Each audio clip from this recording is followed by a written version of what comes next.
Code Vein 2 pulls you right into an epic journey of sacrifice and survival to save the world from the brink of destruction. This anticipated action role-playing Souls-like game will give you a familiar and yet fresh experience when it comes to its narrative, progression, and gameplay. After spending 100 hours deep and completing everything that the game offers, how does the story and character progression work? As another Souls-like title, what does it bring you to the table? And ultimately, is it worth your hard-earned cash? These are the questions that we will answer together in this spoiler-free and yet in-depth review, so come join me and I will help you decide if this game is for you.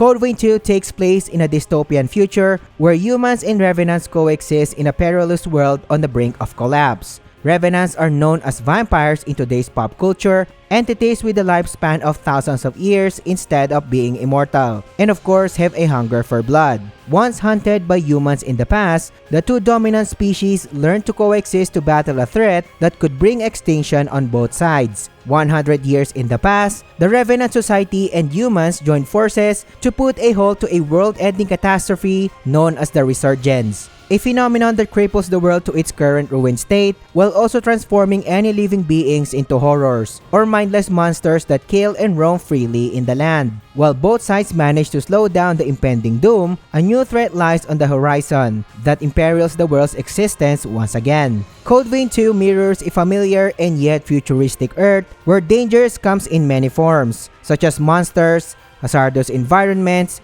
and from other opposing factions such as both humans and Revenant military forces or superpowers that controls the land. You as a Revenant hunter in the past will be awakened by a mysterious girl named Blue Magmel under the supervision of Special Task Force for preserving the world's existence. Together with Lu, your valuable combat skills and expertise will be requested to investigate the looming threat across the land that may trigger another resurgence phenomenon. The characters of Code Vein 2 are one of the highlights of this game. In my entire experience, my journey is filled with intrigue and curiosity, fueled by my desire to know each of the characters, how each of them will take part in the journey, and affect important events that may push the story forward. Each character has their own motives, unique personalities, and desires. During my first playthrough, I had the most fun exploring each of the supporting characters' interesting backstories, which is a nice distraction from the doom and gloom of the world's current state. Without spoilers, you will have the ability to change the fate of each of the said members, and these changes affect the outcome of the main story as well, which I find amusing and interestingly enough, especially if a certain character whom I emotionally invested in is involved.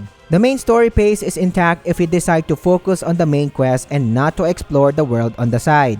It started slowly in the first hours of the game, just like in any JRPG, but it started to pick up after reaching the first major area of the game, compared to your usual Souls-like story format where the priority is vagueness or obscurity. Code Vein 2 differs and relies on repeating story expositions to fill the missing gaps, along with a supporting information database that helps the world-building aspects of this game, while also adding your conventional story cutscenes here and there. And this format can be observed in a traditional JRPG in today's standards.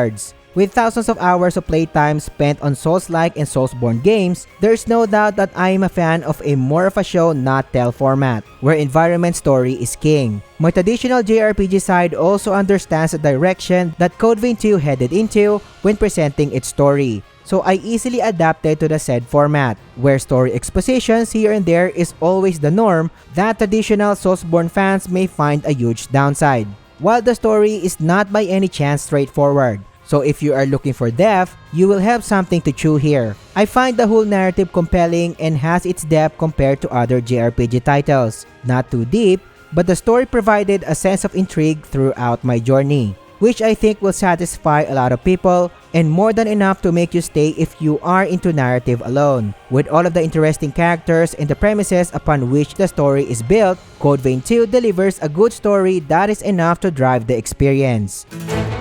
When it comes to the overall presentation, this is where Code Vein 2 offers a mixed bag experience, especially when it comes to its overall graphic fidelity. As a reviewer for years now, I pay great attention to details, especially how the level design and its polish were implemented. I find the whole world of Code Vein 2 was well designed, but there are parts where it reminds me that I am playing an old game. poor textures were implemented, especially when exploring urban areas. My first playthrough was held on a regular PS5, so that somehow affects the experience, graphically speaking. It is likely that the PC version will surely have a better experience when it comes to overall graphic fidelity. Some areas are too distracting to explore because of the poor polish, but some are an absolute fun to explore and pleasing to the eye. Players will be exploring destroyed cities and towns, mysterious caverns, ominous underground facilities, and my favorite so far, grassy fields and mountain ranges that thrive away from the busy ruined streets of civilization. There are 5 major areas in the game, and each of them offers a distinctive feel and look, allowing me to easily remember the key areas in the game. While if you played Final Fantasy VII Rebirth, you will somehow see its familiarity, especially when it comes to a certain part of the world. Although Bandai Namco successfully conveyed a dystopian world, which I found enjoyable to explore mostly, but the occasional poor polish distracts me at times. While in-game visual effects of attacks, skills, and spells provide an uneven level of polish. Some greatly designed spells and skills are fun to see on the screen, while others lack the same polish, and oftentimes remind me of old JRPG titles, which is a huge letdown in my case. The character models, on the other hand, are on par with today's standards, especially when it comes to JRPGs. Each character has their own identity and successfully stands out, thanks to their great character design. Key character models can express emotions with intricate and realistic eye tracking and lip movements, which is a huge plus in my opinion. This adds to the experience by a mile and is one of the reasons why I got invested in the said characters. Given that we have great character models to interact with, they are given live with phenomenal voice acting. As someone who paid great attention to the quality of English voice acting, I was pretty surprised by the great performances that were poured into each character. The overall sound design of Code Vein 2 can be quite a mixed bag as well when it comes to its overall experience. It was a pleasure listening to the official themes that set the tone of every scene, especially when played during the key events in the game. There are a lot of instances where the game fails to balance the sound levels well, where the character lines can't be heard much more clearly because of the overtuned background music, or the other way around. This is not by any chance a setting issue, but there are times when the great voice acting is being drowned out by a loud music, wasting its potential in the process. While sometimes the character lines are so loud that you can't hear the background music playing, which is too distracting and anticlimactic. While sound effects of attack hits, skills, and spells do provide a varying experience so far. The majority of the character movements and movesets provides impactful and meaty hits, but some lack the greatly noticeable kick, especially when it comes to your character's special drain attacks. Sound design impact is a very important aspect, especially in combat, since most of the time, it dictates the feedback of a certain moveset, whether it would be greatly satisfying or disappointing to use. A developer may design an eye-whopping skill with intricate movements, but when a skill lacks a great sounding impact or effects, player will start to feel it and get distracted, which can waste the potential of that certain skill. Code Vein 2 stumbles with unpolishedness when it comes to both graphic fidelity and sound design, but the game manages to give us outstanding character design, voice acting, and diverse areas to explore. The core gameplay of Code Vein 2 is no doubt the title's greatest feat, ranging from good exploration mechanics, fantastic Souls-like character customization and progression, to the game's strategic and addictive combat. But there are certain caveats that you need to know. Code Vein 2 features an open-world exploration that almost operates like Elden Ring's map. The player will be given the freedom to continue their main story progress while juggling side quests, or by just doing normal exploration to uncover hidden treasure chests, locations such as dungeons, or activating missiles around the map to unlock checkpoints for easy fast travel access later on. These dungeons have your usual Souls-like layout, with unlocking shortcuts like ladders and gates. It is expected to have its own side boss to beat, and it is expected as well to reward the players with unique skills, items, and weapons. Main dungeons, on the other hand, have their depth and are not too straightforward. There are a handful of main dungeons that requires 1 to 2 hours of exploration if you want to cover everything, which is a positive thing in my opinion. With that having said, I find the overall dungeon map not effective when navigating multi-level dungeons. If you open your map, you will see each level stacked on top of each other, and there's no way for you to see and access a certain level of a specific dungeon. Although I don't mind not having a map, since those like players are used to playing without it, and I can totally see that this may annoy newcomers in the genre. But the footprints tracking feature is a welcome addition that seasoned players may also appreciate. What it does is, it tracks your footsteps when you access it and actually shows you the footprints on the screen to determine if you've been to a certain section of a dungeon already instead of relying solely on your memory. Heading back to the overworld, players can visit locales or save hubs while progressing in the main story. There are 5 main regions in the game where the size varies. Right off the bat, players will be exploring a relatively small island to get the feel of the open world map. Then the game opens up after 3 to 5 hour mark,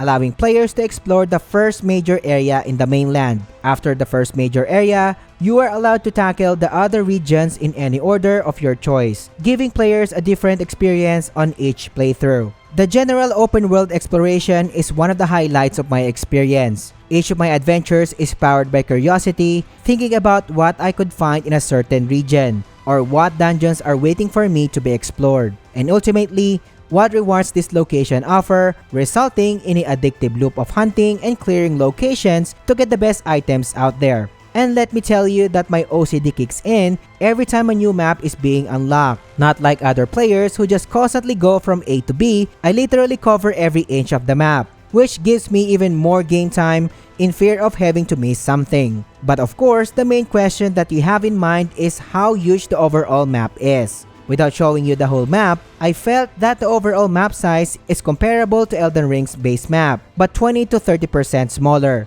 So expect that you will be engaged in a lot of activities as the map is thankfully not empty, regardless of its size. Although there were a lot of dead spaces in between key locations, just like in Elden Ring's Shadow of the Erdtree map. The main navigation of the land ranges from clearing environmental obstacles via platforming or on foot. But of course, you will be spending most of your time using your bike as your main way of exploring the land. But to be honest, I find the bike controls and feedback clunky and heavy to use, while there is no question about the bike's speed. However, when you are exploring the rocky terrains, expect a not so good experience, which is understandable from a real-life standpoint. There are a lot of places in this game where rocky terrains or mountain ranges span across the whole region. So expect to be always on foot if you want to cover all grounds like me, since the bike can't really operate at its best in these kinds of areas. The bike allows you to jump and glide as well while in mid-air to reach unreachable areas. But keep in mind its limited gliding use, which is I think unnecessary in this case. When it comes to story progression, the main difference between Code Vein 2 and Elden Ring is that you have clear goals and objective markers to follow. As mentioned, you'll be given the chance to tackle the next regions in any order. You already know that I find Code Vein 2's story interesting. It is because players will be given the chance to change the main event outcomes with the use of a certain feature, instead of following a certain predetermined path, which is a huge plus in my opinion. Character customization is one of the deepest and greatest features that I enjoy in Code Vein 2, since there are a handful of things to consider when making a character build to work. On the surface, you may find character progression simple, but as player progresses deep into the game, things will start to show their depth. For instance, there are no stat allocations in this game, and it does have a fixed stat growth as player increases their levels. But you do have blood codes to play with.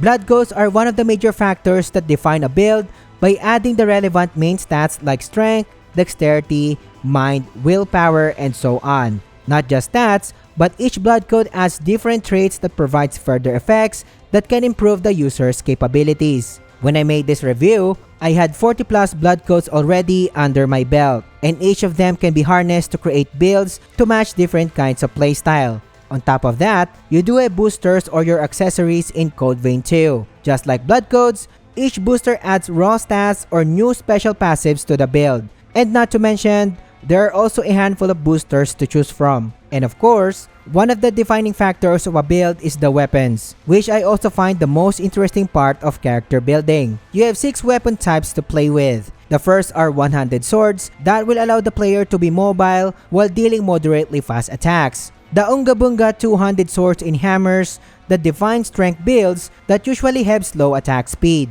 but have devastating strikes in exchange. The fast-hitting twin blades are capable of lightning strike combinations, while the rune blades use floating swords to deal with enemies from a distance. and bayonets are masters of range attacks capable of dealing hard-hitting power shots and different kinds of bullets. And lastly, the halberds that sweep through enemy lines or launch at targets aggressively. Each weapon has 4 skill slot or combat forme as we call it, and players are welcome to experiment with more than 150 selections ranging from offensive, defensive, and buff skills. Adding icing on the cake are shields that have their own set of unique abilities on top of all of the things that we just talked about, or the bequeath forme, that is another set of special weapons that gives you unique playstyles, such as wielding a bow sub-weapon or a battle axe that can crush enemies at wide range. While players do not have access to traditional armor sets, they are always welcome to explore a vast selection of sets of clothes to satiate their fashion soul's needs. Not only clothes, but you are always welcome to experiment with a lot of accessories to express your personality, along with an intricate character creation feature that gives you great sliders to play with to create the best protagonists out there. As early as now, you can clearly see the value that the whole character progression provides because of the sheer number of items that a player can experiment with. Code Vein 2's complete arsenal of weapons and skills is not as huge as Elden Ring's, but I firmly believe that the developers did a great job of giving us diversity and a lot of room to play with. But with that having said, it would be nice if I could save and access my loadouts anytime or anywhere.